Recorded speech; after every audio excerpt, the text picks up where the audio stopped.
Srivastava and आज मैं आपको इलेक्ट्रोस्टैटिक के बेसिक्स के बारे में बताना स्टार्ट कर रहा हूँ। सबसे पहले मैं बात करूंगा चार्ज की। चार्ज बेसिकली होता क्या है? चार्ज का बेसिक कॉन्सेप्ट अगर मैं बात करूँ तो चार्ज को अभी तक हम लोग बस ये समझते हैं positive charge and negative charge, but charge is basically something different. Charge का बेसिक मतलब क्या होता है मैं आज सबसे पहले उसकी बात आपको करूंगा। जैसे हम सभी ने एक छोटा सा एग्जांपल देखा है कि जब हम एक स्केल को रब करके अगर पेपर पार्टिकल के पास लेकर के आते हैं तो वो पेपर पार्टिकल अट्रैक्ट होने लगता है। उससे पहले अगर हम लेकर के जाएंगे तो ऐसा कुछ भी बिहेवियर शो नहीं होता है। तो ऐसा बिहेवियर शो क्यों हो रहा है? तो शो इसलिए हो रहा है कि जब हम रबिंग करते हैं तो रबिंग करने के बाद उस स्केल में एक ऐसी कैरेक्टरिस्टिक डेवलप हो जाती है जिसकी वजह से उसमें एक टेंडेंसी आ जाती है लाइटर पार्टिकल को अपनी तरफ अट्रैक्ट करने की, और उसको बोलते हैं चार्ज। तो चार्ज बेसिकली क्या है? चार्ज एक ऐसा फिनोमेना है जो जब किसी बॉडी में आ जाता है तो वो अपने से लाइटर पार्टिकल को अट्रैक्ट करना स्टार्ट कर देती है। नाउ अब ये तो बात हो गई कि चार्ज क्या चीज़ है, ये समझ लिया हमने। अब हम बात करेंगे कि चार्ज में भी क्या टाइप होते हैं, क्या वैरायटी होती है, कि चार्ज की केवल एक ऐसी स्पेसिफिक क्वांटिटी है। तो चलिए इसके बारे में मैं बात करूं कि जो इलेक्ट्रॉन प्रोटॉन या पॉजिटिव नेगेटिव चार्ज का जो कॉन्सेप्ट आया उसके पीछे का बेसिक क्या है। तो सबसे पहले क्या किया, एक छोटा सा एक्सपेरिमेंट करते हैं।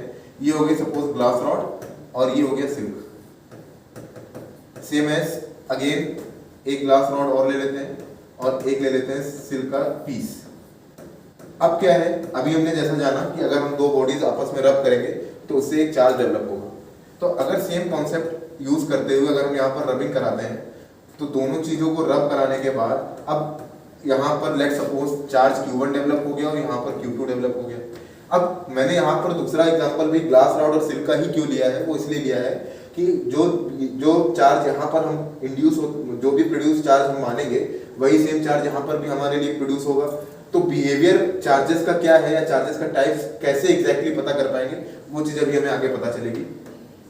तो सेम एज अगर ये ग्लास रॉड है, यहाँ पर Q1 चार्ज डेवलप हुआ तो यहाँ पर भी Q1, यहाँ Q2 है तो यहाँ पे भी Q2। माइट बी कि Q1 Q2 सेम हो, अगर ये सेम होंगे तो सेम बिहेवियर शो करेंगे। अभी हम ये मान के चल रहे हैं अलग अलग है।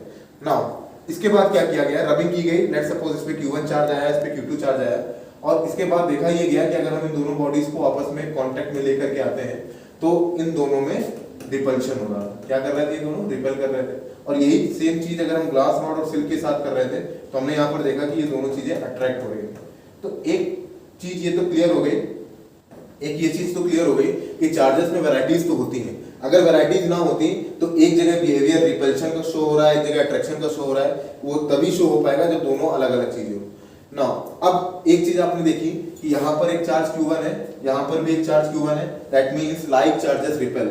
और आपने ये माना क्योंकि ये सिल्क जो है वो ग्लास रॉड से डिफरेंट सब्सटेंस है, सिल्क जो है वो ग्लास रॉड से अलग है, तो यहाँ पर चार्ज Q2 डेवलप हो रहा है, ये Q2 डेवलप हो रहा है और ग्लास रॉड में आपका Q1 डेवलप हो रहा है। Q2 और Q1 मतलब ये दोनों बॉडीज जब आपस में कांटेक्ट में लाई जा रही है तो अट्रैक्ट हो रही है, तो ये कह सकते हैं अनलाइक चार्जेस अट्रैक्ट। तो चार्जेस की बेसिक प्रॉपर्टी क्या आई, like charges repel while unlike charges attract. तो ये तो हो गई कि हाँ चार्ज में भी वैरायटी होती है। अब चार्जेस में प्लस माइनस का कॉन्सेप्ट कहां से आया, तो इसके लिए मैं आपको बताना चाहूंगा एक बेंजामिन फ्रैंकलिन करके एक फिजिसिस्ट थे जिन्होंने ये माना कि जैसे मैथमेटिक्स की थ्योरी कहती है कि +2 से अगर हम -2 ऐड करेंगे तो रिजल्ट 0 आएगा। तो अगर इसी तरह से कोई भी सब्सटेंस, अगर जनरली हम बात करें सपोज सोडियम की बात कर लें 11Na, तो 11 प्रोटॉन एंड 11 इलेक्ट्रॉन, ऐसा ही होता है, लेकिन still this is a neutral. इसके बाद भी इसको न्यूट्रल बोला जाता है। तो न्यूट्रल क्यों बोला जाता है, तो ये थ्योरी उन्होंने यहाँ से कलेक्ट करी कि जैसे अगर कोई चीज इक्वल में प्लस हो और इक्वल में माइनस हो तो रिजल्ट 0 आता है, तो वही सेम चीज यहाँ पर भी है। उन्होंने एक चीज को माना कि इलेक्ट्रॉन नेगेटिव चार्जेस होते होंगे और प्रोटॉन आपके पॉजिटिव चार्जेस होते होंगे, और जब ये दोनों इक्वल अमाउंट में हो जाएंगे तो बॉडी आपकी न्यूट्रल हो जाएगी। और अगर कोई भी चार्ज एक्सेस में हुआ, अगर इलेक्ट्रॉन एक्सेस में हो गया किसी बॉडी में तो वो बॉडी नेगेटिवली चार्ज, और अगर प्रोटॉन एक्सेस में हो गया या इलेक्ट्रॉन की डिफिशियंसी हो गई तो वो बॉडी पॉजिटिवली चार्ज। तो ये हो गया कॉन्सेप्ट कि प्लस माइनस का जो चार्जेस के बारे में बोला गया उसका सेंस क्या था। So this is finally